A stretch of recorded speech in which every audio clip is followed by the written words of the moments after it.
Hi everyone, welcome to the YouTube channel maths by Jiten Kumar. और यहाँ हम बीएससी थर्ड सेमेस्टर के लिए केमिस्ट्री पढ़ रहे हैं, जिसमें आपकी यूनिट नंबर चल रही है 7 theory of coordination chemistry. Theory of coordination chemistry में हमने वैलेंस बॉन्ड थ्योरी तक देख लिया था और आज की क्लास में हमारी नेक्स्ट थ्योरी स्टार्ट होती है क्रिस्टल फील्ड थ्योरी।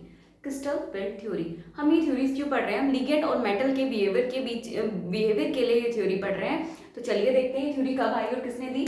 तो 1929 में बेथी एंड ब्लैक जो साइंटिस्ट है उन्होंने ये कॉन्सेप्ट दिया था सीएफटी का। और क्यों दिया था ये concept? To explain the behaviour of ligand, यानी कि लिगेंड का बिहेवियर एक्सप्लेन करने के लिए on the properties of metal, metal की प्रॉपर्टीज पर लिगेंड का बिहेवियर शो करने के लिए ही सीएफटी को लाया गया। And it has following facts, और ये कुछ फैक्ट्स रखती है। इस थ्योरी के जो पॉइंट्स हैं वो पॉइंट्स क्या है वो देखते हैं। तो नंबर 1 पॉइंट है आपका इन कॉम्प्लेक्सेस में क्या होगा, metal and ligand are present. आपको पता है कोऑर्डिनेशन कंपाउंड्स की बात चल रही है, कॉम्प्लेक्स कंपाउंड्स की बात चल रही है, तो वहां पर मेटल और लिगेंड ही प्रेजेंट होते हैं। तो metal has tendency to accept electron, ये भी आपको पता है कि मेटल की टेंडेंसी होती है इलेक्ट्रॉन को एक्सेप्ट करने की, इलेक्ट्रॉन पेयर को एक्सेप्ट करने की। और इलेक्ट्रॉन पेयर देता कौन है? ये लिगेंड।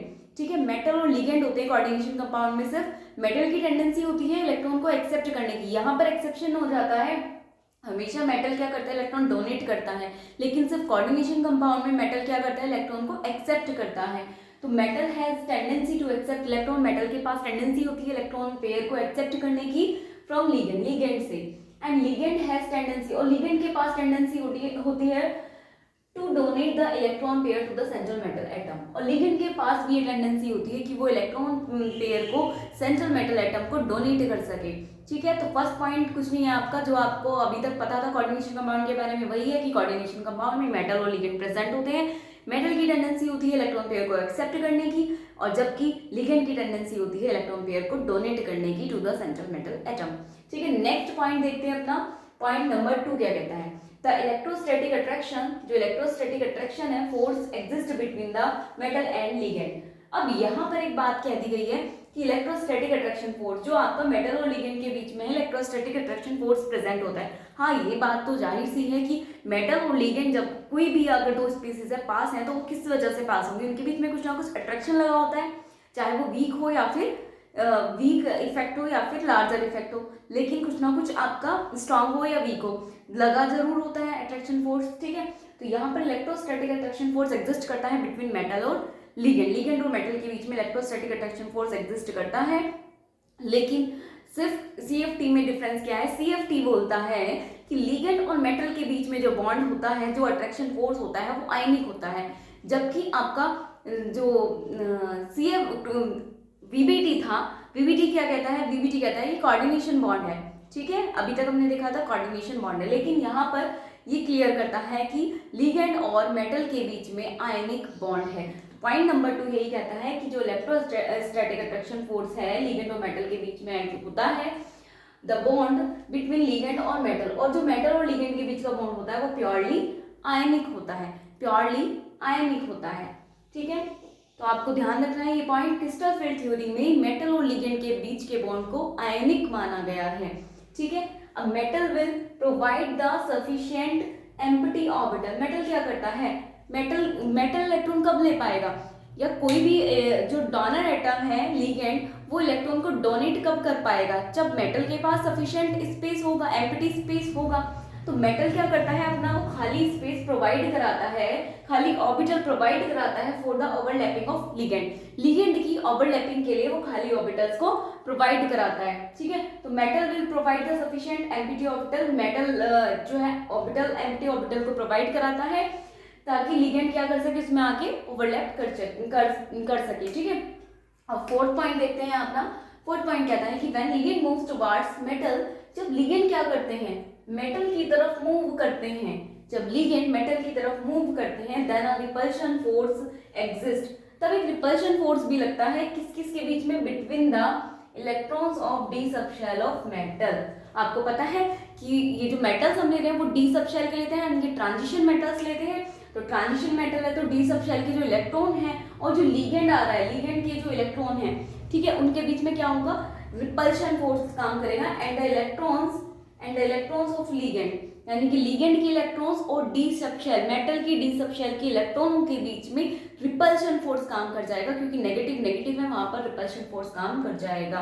तो जैसे ही लिगेंड मेटल की तरफ आएगा, मेटल की तरफ अप्रोच करेगा डोनेट करने के इलेक्ट्रॉन को, तो क्या होगा वहां पर मेटल के जो डी सब शेल के इलेक्ट्रॉन है उनके बीच में और जो आपका लिगेंड है उनके इलेक्ट्रॉनों के बीच में क्या होगा, रिपल्शन फोर्स काम करेगा।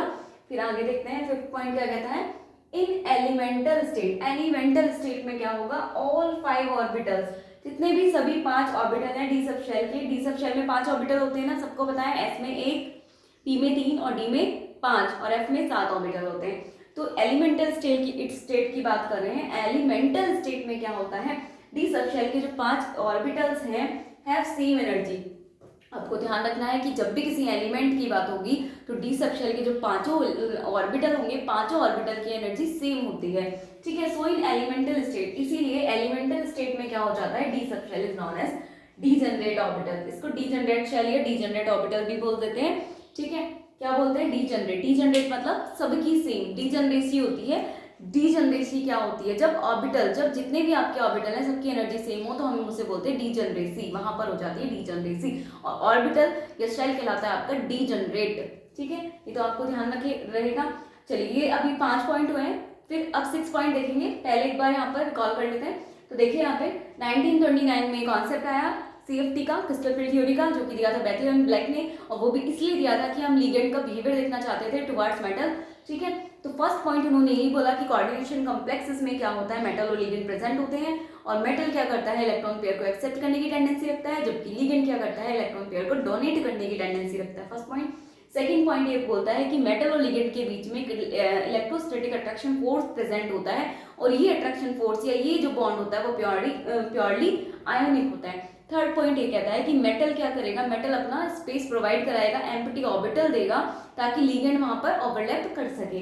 अब फोर्थ पॉइंट है कि जब लिगेंड क्या करता है, मेटल की तरफ आएगा, मेटल की तरफ आएगा इलेक्ट्रॉन देने के लिए, तो लिगेंड के जो इलेक्ट्रॉन है और जो मेटल की डी सब शेल के इलेक्ट्रॉन्स हैं उनके बीच में रिपल्शन फोर्स काम करेगा। फिफ्थ पॉइंट ये कहता है कि एलिमेंटल स्टेट में तो डी सब शेल के जो 5 ऑर्बिटल हैं उनकी एनर्जी सेम रहेगी, इसलिए एलिमेंटल फॉर्म में डी सब शेल को ही क्या कहते हैं, डीजेनरेट शेल या डीजेनरेट ऑर्बिटल्स, ठीक है। इतना नोट डाउन करिए, फिर चलते हैं अपना 6 पॉइंट की तरफ।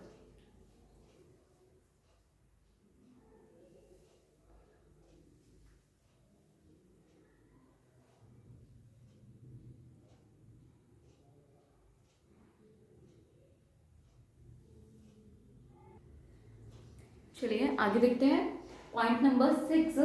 इन कॉम्प्लेक्स कंपाउंड में क्या होगा, repulsion force will differentiate the energy of the orbitals. ये क्या करते हैं, जो रिपल्शन फोर्स होता है और कॉम्प्लेक्स या कोऑर्डिनेशन कंपाउंड्स में रिपल्शन फोर्स भी एग्जिस्ट करेगा, तो वो उस रिपल्शन फोर्स की वजह से क्या हो जाता है, एनर्जी ऑर्बिटल्स जो है डिफरेंशिएट हो जाते हैं, अलग हो जाते हैं। The orbitals which are present in the plane of ligand, the orbitals which are present in the plane of ligand, जो ऑर्बिटल्स क्या होंगे आपके प्लेन में, लिगेंड के प्लेन में प्रेजेंट होंगे, वो क्या करेंगे, will face the strong repulsion. आपको पता है अगर यहाँ पर आपका कोई फेज है, ऑर्बिटल है, और मेटल का डी ऑर्बिटल यहाँ है, और क्या होगा वहां पर which are present in plane of ligand, और लिगेंड भी यहीं से अप्रोच कर रहा है, तो डायरेक्ट क्या होगा, रिपल्शन फोर्स एग्जिस्ट करेगा, स्ट्रॉन्ग रिपल्शन फोर्स हो जाएगा यहाँ पर। अगर आपका डी ऑर्बिटल है इधर प्लेन, और उसी प्लेन से आपका ऑर्बिटल आ रहा है, लिगेंड आ रहा है, ये डी सब शेल है, डी ऑर्बिटल है मेटल का, ठीक है, एम्प्टी डी ऑर्बिटल जिसमें आपका इलेक्ट्रॉन्स आएगा लिगेंड के थ्रू।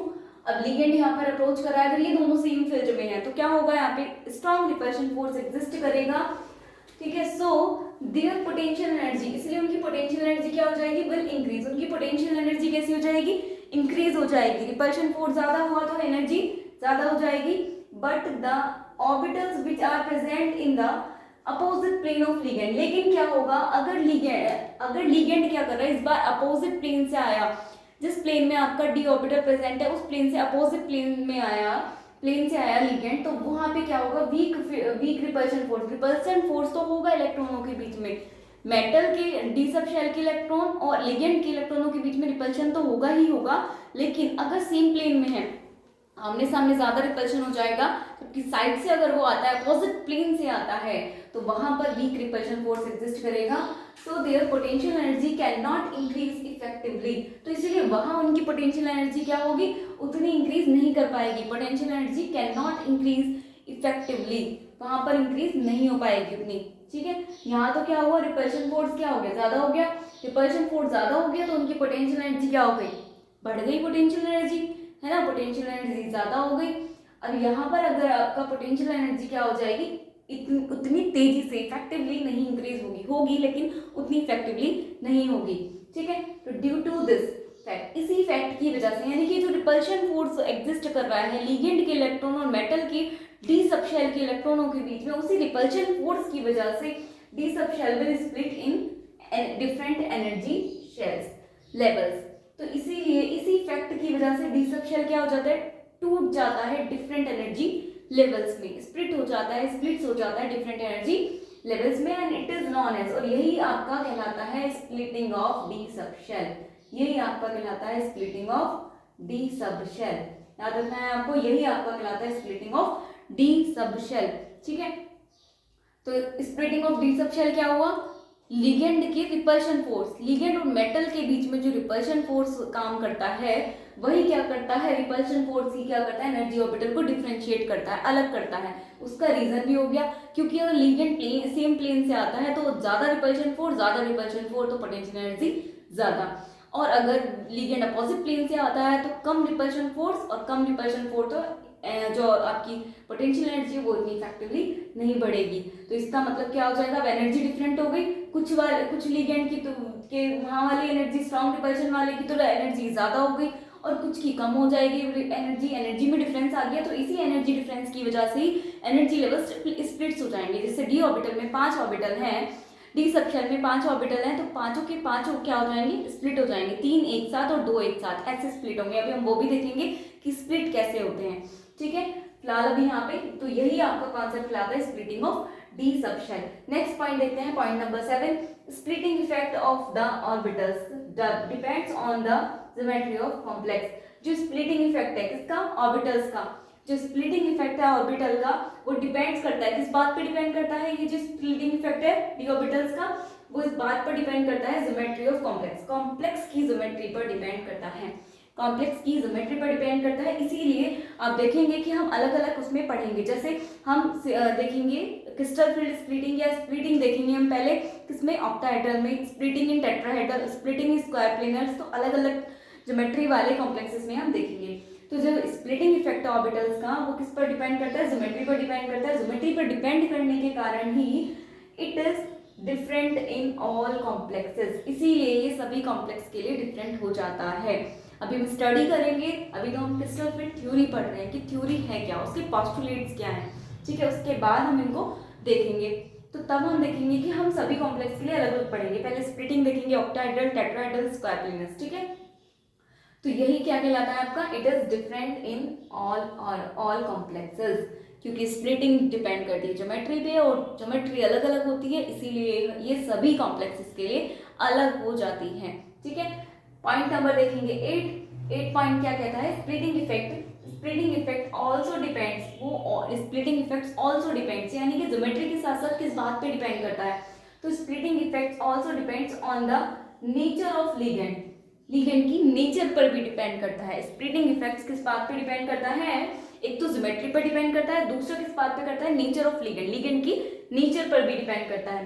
तो the ligand which creates strong repulsion, तो वो लिगेंड जो क्या करते हैं, स्ट्रॉन्ग रिपल्शन फोर्स एग्जिस्ट करते हैं, क्रिएट करते हैं, वो लिगेंड जो क्या करते हैं, strong repulsion force, the ligand which create strong repulsion force, वो लिगेंड जो स्ट्रॉन्ग रिपल्शन फोर्स क्रिएट करते हैं उन्हें कंसीडर किया जाता है strong field ligand, strong field ligand के तौर पर, ठीक है। तो अब आपको पता है स्ट्रॉन्ग फील्ड लिगेंड और वीक फील्ड लिगेंड कैसे होते हैं। स्ट्रॉन्ग फील्ड लिगेंड कौन से लिगेंड होंगे, वो लिगेंड जो स्ट्रॉन्ग रिपल्शन फोर्स क्रिएट करेंगे, स्ट्रॉन्ग फील्ड लिगेंड कहलाएंगे। और इससे अपोजिट अब आप समझ गए होंगे, एंड द लिगेंड्स, और वो लिगेंड जो क्या करेंगे, which creates weak field force, जो weak force of repulsion create करेंगे वो क्या कहलाएंगे आपके, are known as weak field ligand, वो वीक फील्ड लिगेंड कहलाएंगे आपके, वीक फील्ड लिगेंड कहलाएंगे, ठीक है। फिर से ध्यान दीजिए इस बात पे, जो आपकी स्प्लिटिंग इफेक्ट है वो एक तो ज्योमेट्री पर डिपेंड करता है कॉम्प्लेक्स की। अगर कॉम्प्लेक्स की ज्योमेट्री पर डिपेंड करेगा तो ज्योमेट्री अलग अलग हो सकती है, इसीलिए हम क्या देखेंगे, ये अलग अलग, ये डिफरेंट होती है सभी कॉम्प्लेक्स के लिए। ठीक है, अब नेक्स्ट पॉइंट आपका स्प्लिटिंग ज्योमेट्री के साथ साथ लिगेंड की नेचर पर भी डिपेंड करता है। अगर ligand strong repulsion force create कर रहा है तो स्ट्रॉन्ग फील्ड लिगेंड कहलाएगा। अगर ligand weak force of repulsion create कर रहा है तो वीक फील्ड लिगेंड कहलाएगा। ठीक है, तो अब हमारे 8 पॉइंट हो गए, 5 पहले हमने पढ़े और 3 इस बार। देखो इसे ये वाले रिकॉल कर लेते हैं एक बार। कॉम्प्लेक्स में क्या होता है, रिपल्शन फोर्स ही क्या होता है, रिस्पॉन्सिबल होता है एनर्जी के स्प्लिटिंग, एनर्जी के जो आपका डिफरेंशिएट है, एनर्जी लेवल्स जो टूट जाते हैं, स्प्लिट्स हो जाते हैं, स्प्लिटिंग ऑफ डी सबशेल के लिए रिस्पॉन्सिबल कौन है, रिपल्शन फोर्स। रिपल्शन फोर्स कहाँ एग्जिस्ट करेगा, लिगेंड के इलेक्ट्रॉन और मेटल के डी सबशेल के इलेक्ट्रॉनों के बीच में। तो अगर लिगेंड क्या कर रहा है, प्लेन सेम प्लेन से आ रहा है, जहां पर आपका एम्प्टी डी ऑर्बिटल्स प्रेजेंट है वहीं से सेम प्लेन से आ रहा है, तो रिपल्शन फोर्स ज्यादा, रिपल्शन फोर्स ज्यादा तो पोटेंशियल एनर्जी ज्यादा। और अगर लिगेंड क्या कर रहा है, अपोजिट फेज से आ रहा है, तो रिपल्शन फोर्स कम, रिपल्शन फोर्स कम तो पोटेंशियल एनर्जी भी कम। ठीक है, आगे देखते हैं। ड्यू टू दिस फैक्ट, और इसी फैक्ट की वजह से क्या हो जाता है, डी सबशेल विल स्प्लिट, और इसी फैक्ट की वजह से डी सबशेल क्या हो जाता है, स्प्लिट हो जाता है, क्योंकि एक कुछ की एनर्जी कम, कुछ की एनर्जी ज्यादा हो रही है, तो एनर्जी सेम एनर्जी में तो अब नहीं रह सकते वो, इसलिए एनर्जी ऊपर नीचे हो जाएगी। तो ऊपर नीचे होने के कारण डी सबशेल भी टूट जाएंगे। ठीक है, जिनकी सेम होगी, कम होगी वो नीचे, और जिनकी ज्यादा होगी वो ऊपर। देखेंगे अभी हम कैसे स्प्लिट होता है। तो due to this fact d subshell will split into different energy level, इसीलिए टूट जाता है, इसी को स्प्लिटिंग ऑफ डी सबशेल बोलते हैं। अब splitting of d subshell geometry पर भी डिपेंड करता है और splitting of d subshell nature of ligand पर भी डिपेंड करता है। चलिए यहाँ तक नोट डाउन करिए, फिर चलते हैं पॉइंट नंबर 9 की तरफ।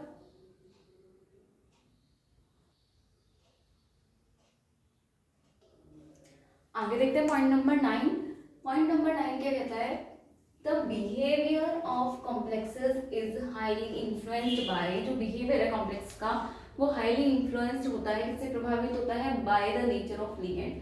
कॉम्प्लेक्स का बिहेवियर किससे प्रभावित होता है, किससे इन्फ्लुएंस्ड होता है, लिगेंड के नेचर से। ठीक है, कैसे, स्ट्रॉन्ग फील्ड लिगेंड है, अगर strong field ligand will pair up the electrons of metal. अगर स्ट्रॉन्ग फील्ड लिगेंड लगा है मेटल के साथ तो क्या करेगा, मेटल के इलेक्ट्रॉनों की पेयरिंग करा देगा। So in case of strong field ligand, इसलिए स्ट्रॉन्ग फील्ड लिगेंड के केस में metal has only one unpaired electrons, metal के पास क्या आ जाएगा, केवल एक अनपेयर्ड इलेक्ट्रॉन आ जाएगा, और it has all paired electron, या तो एक अनपेयर्ड इलेक्ट्रॉन रहेगा या फिर क्या रहेगा, it has all paired electron, या फिर क्या रहेगा, इसके पास सारे पेयर्ड इलेक्ट्रॉन रहेंगे। सच कॉम्प्लेक्सेस आर, और इस तरह के कॉम्प्लेक्सेस आपके कहलाएंगे डायमैग्नेटिक या वीकली पैरामैग्नेटिक, डायमैग्नेटिक या वीकली पैरामैग्नेटिक, क्योंकि उसके पास सारे पेयर्ड है, रहेगा भी तो एक रह जाएगा अनपेयर्ड इलेक्ट्रॉन, और सारे पेयर्ड होने के कारण वो डायमैग्नेटिक कहलाएगा। और अगर एक आपका एक बच भी रहा है आपका तो वो वीकली पैरामैग्नेटिक हो जाएगा। ठीक है, वन अनपेयर्ड इलेक्ट्रॉन अगर एक बच रहा है तो इसीलिए ये वाला जो फर्स्ट पॉइंट है, ये 9 पॉइंट है, वो कहता है कि जो कॉम्प्लेक्स का बिहेवियर है वो लिगेंड के नेचर से इन्फ्लुएंस्ड होता है। कैसे, अगर लिगेंड क्या है आपका स्ट्रॉन्ग फील्ड लगा है, तो स्ट्रॉन्ग फील्ड लिगेंड है तो वो मेटल के डी सबशेल के जो इलेक्ट्रॉन्स है उनकी पेयरिंग करा देगा, तो वहां पर क्या होगा, वो कैसे हो जाएंगे, डायमैग्नेटिक हो जाएंगे या वीकली पैरामैग्नेटिक। पैरामैग्नेटिक होंगे नहीं, बस वीकली कह सकते हैं, हल्का फुल्का, बाकी रहेंगे क्या, डायमैग्नेटिक। ठीक है, लेकिन इन वीक फील्ड लिगेंड अगर लगा हुआ है तो वो पेयरिंग नहीं करा पाएगा इलेक्ट्रॉनों की pairing is not possible, pairing of electrons is not possible. So these complexes, इसलिए इन कॉम्प्लेक्सेस में क्या होगा, have large number of unpaired electron, तो इन कॉम्प्लेक्सेस में large number of unpaired electrons होंगे and they are strong paramagnetic, इसलिए वो कैसे होंगे, स्ट्रॉन्गली पैरामैग्नेटिक होंगे इन नेचर में। समझ गए, अगर आपका स्ट्रॉन्ग फील्ड लिगेंड लगा है तो वो क्या करेगा, मेटल की डी सबशेल के इलेक्ट्रॉनों की सबकी पेयरिंग करा देगा। पेयरिंग होने के बाद जब सारे पेयर्ड हो जाते हैं तो कैसे हो जाता है बिहेवियर कॉम्प्लेक्स का, वो डायमैग्नेटिक हो जाता है। लेकिन अगर आपका वीक फील्ड लिगेंड लगा है, तो वहां पर इलेक्ट्रॉनों की पेयरिंग नहीं हो पाएगी, तो वहां पर क्या हो जाएगा, अगर इलेक्ट्रॉनों की पेयरिंग नहीं हो रही है, तो पेयरिंग नहीं हो पा रही है, तो क्या होगा, अनपेयर्ड इलेक्ट्रॉन रह रहे हैं और बहुत सारे नंबर में रह रहे हैं, तो वहां पर large number of unpaired electrons present होंगे, और अनपेयर्ड इलेक्ट्रॉन्स प्रेजेंट होने के कारण ही वो पैरामैग्नेटिक कहलाते हैं। ठीक है, तो पॉइंट नंबर 9 हो गया जो बताता है आपका कॉम्प्लेक्स का बिहेवियर भी इन्फ्लुएंस्ड होता है नेचर ऑफ लिगेंड से। चलिए पॉइंट नंबर 10 देखते हैं अपना, coloured nature of complexes. Complex के जो कलर्ड नेचर है is also due to the splitting of d subshell. वो भी किस पे डिपेंड करता है, इज आल्सो जो कलर्ड नेचर है कॉम्प्लेक्स का जो कलर्ड नेचर है वो भी किस वजह से होता है, डी सबशेल की स्प्लिटिंग की वजह से होता है। ठीक है, due to it d subshell will split, due to it d subshell will split, d subshell की स्प्लिटिंग के कारण डी सबशेल टूटा है in low energy level and high energy level. अभी आपको बताया कि कुछ की एनर्जी कम हो जाती है, कुछ की ज़्यादा आ जाती है ऑर्बिटल्स की, तो क्या हो गया वहाँ पे डिफरेंस क्रिएट हो गया, तो लो एनर्जी लेवल और हाई एनर्जी लेवल्स में आपका डी सबशेल टूट गया। ठीक है, द ट्रांजिशन ऑफ इलेक्ट्रॉन, और इलेक्ट्रॉनों का ट्रांजिशन बिटवीन दीज लेवल्स, और इलेक्ट्रॉनों का ट्रांजिशन होता है इन लेवल्स के बीच में, हाई एनर्जी लेवल्स और जो लो एनर्जी लेवल्स के बीच में इलेक्ट्रॉनों का ट्रांजिशन होता है, वही आपका कहलाता है D D transition. D D transition, electrons क्या करते हैं, वो हाई एनर्जी लेवल्स या और लो एनर्जी के बीच में जो ट्रांजिशन होता है उन्हें हम बोलते हैं D D transition, and it is responsible for the coloured nature of complexes, और यही आपके कलर्ड नेचर के लिए रिस्पॉन्सिबल होता है। तो अगर आपसे पूछा जाए कि डी जो डी ब्लॉक के एलिमेंट्स हैं वो कलर नेचर शो क्यों करते हैं, तो क्यों करते हैं, डी डी स्प्लिटिंग की वजह से। डी डी स्प्लिटिंग की वजह से क्या हो जाता है, एनर्जी हाई एनर्जी लेवल और लो एनर्जी लेवल्स में एनर्जी लेवल्स टूट जाते हैं, और जब हाई और लो के बीच में इलेक्ट्रॉनों का ट्रांजिशन होता है तो हम इसे डी डी ट्रांजिशन बोलते हैं, और यही डी डी ट्रांजिशन ही रिस्पॉन्सिबल होता है for the colour nature of complexes, complex के कलर नेचर के लिए। ठीक है, तो पॉइंट नंबर 9 और पॉइंट नंबर 10 हो गया आपका। अब तक आपके 10 पॉइंट हो चुके हैं। अब 10 पॉइंट के बाद हमारा चलेगा पॉइंट नंबर 11। पहले यहाँ तक नोट डाउन करिए, फिर चलते हैं पॉइंट नंबर 11 की तरफ।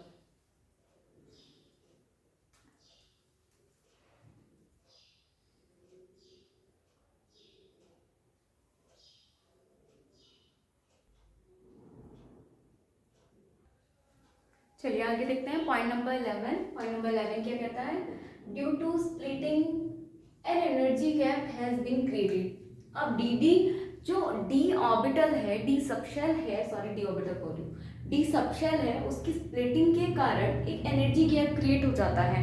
अभी हमने देखा कि डी सबशेल स्प्लिट हो जाता है तो स्प्लिटिंग होने के कारण वहाँ एक एनर्जी गैप क्रिएट हो जाता है। किस किसके बीच में होता है, लोअर और हायर एनर्जी ऑर्बिटल्स के बीच में। तो due to splitting energy gap has been created between lower and higher energy orbital. Higher और लोअर एनर्जी ऑर्बिटल्स के बीच में एक एनर्जी गैप क्रिएट हो जाता है, किस वजह से, स्प्लिटिंग की वजह से, और जिसे हम क्या कहते हैं, which is known as splitting energy gap, और इसी को हम बोलते हैं स्प्लिटिंग एनर्जी गैप। ठीक है, स्प्लिटिंग एनर्जी गैप। अगर कोई पूछे तो स्प्लिटिंग एनर्जी गैप क्या होता है, तो हम बता सकते हैं कि डी सबशेल क्या हो जाता है, स्प्लिट्स हो जाता है डी टू रिपल्शन, और स्प्लिटिंग के कारण ही वहाँ क्या हो जाता है, दोनों जो आपके एनर्जी लेवल्स हैं हायर और लोअर उनके बीच में एक एनर्जी गैप क्रिएट हो जाता है। इस एनर्जी गैप को हम बोलते हैं स्प्लिटिंग एनर्जी गैप, और क्या कह सकते हैं इसको, stabilizing energy gap, stabilizing energy gap, splitting energy gap या स्टेबलाइजिंग एनर्जी गैप या क्रिस्टल फील्ड स्टेबलाइजेशन एनर्जी, या कहते हैं हम इसको crystal field stabilization energy, CFSC, crystal field stabilization energy. तो क्रिस्टल फील्ड स्टेबलाइजेशन एनर्जी यहीं से आती है आपकी CFSC, जो कि हम पढ़ते हैं। ठीक है, तो यही आपकी कहलाती है, जो डी सबशेल है वो स्प्लिट हो जाता है, स्प्लिट होने के कारण लोअर और हायर एनर्जी में स्प्लिट होता है, और लोअर और हायर एनर्जी में के बीच में जो एनर्जी गैप होता है उसी एनर्जी गैप को हम क्या बोलते हैं, crystal field stabilization energy gap, या क्रिस्टल फील्ड स्टेबलाइजेशन एनर्जी, या स्प्लिटिंग एनर्जी गैप, या stabilization energy gap. Point number 12 है आपका द नेचर ऑफ कॉम्प्लेक्स। जो कॉम्प्लेक्स का नेचर है लाइक इनर ऑर्बिटल कॉम्प्लेक्सेस, जो कॉम्प्लेक्स है उसका नेचर जैसे हो गया आपका inner orbital complex, outer orbital complex और इनर ऑर्बिटल कॉम्प्लेक्स हमने देखा था। ठीक है, जिसमें इनर ऑर्बिटल पार्टिसिपेट करता है उसे हम बोलते हैं इनर ऑर्बिटल, जिसमें आउटर ऑर्बिटल जो पार्टिसिपेट करता है उसे हम बोलते हैं आउटर ऑर्बिटल कॉम्प्लेक्स। तो नेचर ऑफ कॉम्प्लेक्स हो गया, जैसे इनर या आउटर ऑर्बिटल कॉम्प्लेक्स की नेचर को किस बात पे डिपेंड करती है, डिपेंड करती है on the nature of ligand, ligand की नेचर पर। इनर ऑर्बिटल और आउटर ऑर्बिटल का हमने देखा था, इनर ऑर्बिटल और आउटर ऑर्बिटल जो कॉम्प्लेक्स है उनकी नेचर भी किस बात पे डिपेंड करती है, लिगेंड के नेचर पर। ठीक है, लिगेंड के नेचर पर डिपेंड करेगी। आगे देखते हैं पॉइंट नंबर 13। आगे देखते हैं पॉइंट 13, स्पिन ऑफ कॉम्प्लेक्सेस। जो कॉम्प्लेक्स की स्पिन है also depends on the nature of ligand, वो भी लिगेंड की नेचर पर डिपेंड करती है। किसकी स्पिन, कॉम्प्लेक्स की स्पिन कैसे होगी, वो भी लिगेंड की नेचर पर डिपेंड करती है। आउटर और जो इनर ऑर्बिटल है उनका नेचर भी किस बात पर डिपेंड करता है, लिगेंड के नेचर पर डिपेंड करता है। और जो आपका कौन सी है, जो आपकी स्प्लिटिंग है वो भी आपकी किस पर डिपेंड करती है, किस बात पर डिपेंड करती है, नेचर के लिगेंड के नेचर पर। ठीक है, तो ये थे आपके 13 पॉइंट्स जिसमें हमने CFT क्रिस्टल फील्ड थ्योरी की पोस्टुलेट्स पढ़ ली। उसके बाद हम देखेंगे क्रिस्टल फील्ड थ्योरी किसके लिए, ऑक्टाहेड्रल कॉम्प्लेक्सेस के लिए। ठीक है, और जब आपको एग्जाम्पल्स वगैरह कराए जाएंगे तो आपको ये कॉन्सेप्ट भी क्लियर हो जाएगा। ठीक है, तो यहाँ तक नोट डाउन करिए और अभी के लिए इस लेक्चर में इतना रखते हैं, बाकी इसके आगे का नेक्स्ट लेक्चर में करते हैं। ठीक है, तो यहाँ तक नोट डाउन करिए। Thank you and keep learning.